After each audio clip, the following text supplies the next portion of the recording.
Сәлеметсіздер ме, құрметті менің YouTube каналым көрермендері. Бүгін мен сіздермен үй жағдайында жасалынатын дөнердің оңай дайындалу тәсілін көрсететін боламын. Ол үшін менің каналыма подписаться етіп, лайк, комментарий жаза кетіңіздер. Бізде үй жағдайында дайындалатын дөнерімізге қияр керек болады, помидор, қияр, сәбіз, маринадталған ет, сиыр етінен дайындайын деп жатырмын. Тауық етінен дайындасаңыздар да болады. Сонымен қатар кетчуп, майонез, лаваш керек болады.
Сәлеметсіздер ме, құрметті менің YouTube каналымның көрермендері. Менің каналыма қош келдіңіздер.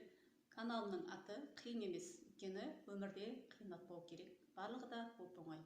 Әрекет етсеңіз, Алла Тағала берекесін береді міндетті түрде.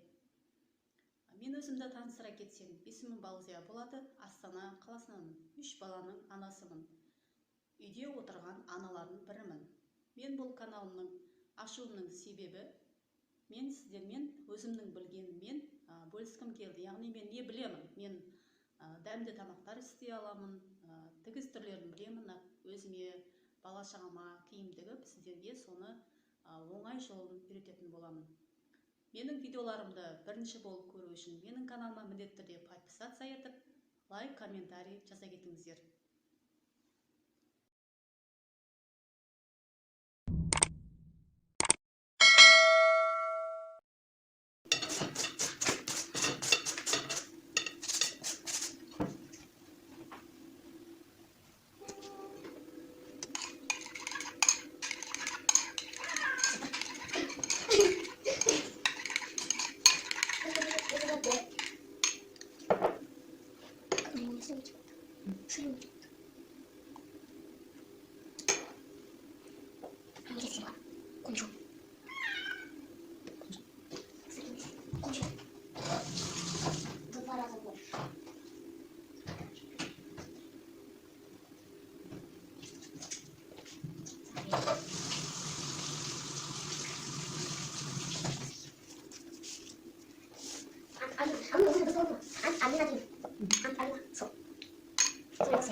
Мінекей құрметті YouTube көрермендерім, менің дөнерім дайын болды. Азықтың ішінде не көрсеңіздер болады. Тойымды, өте дәмді, үй жағдайында балаларыңызға дайындап берсеңіз болады. Рецепті оңай әрі дәмді. Келесі видеоларда кездескенше қош сау саламат болыңыздар. Менің каналыма подписаться етіп, міндетті түрде лайк, комментарий жаза кетіңіздер.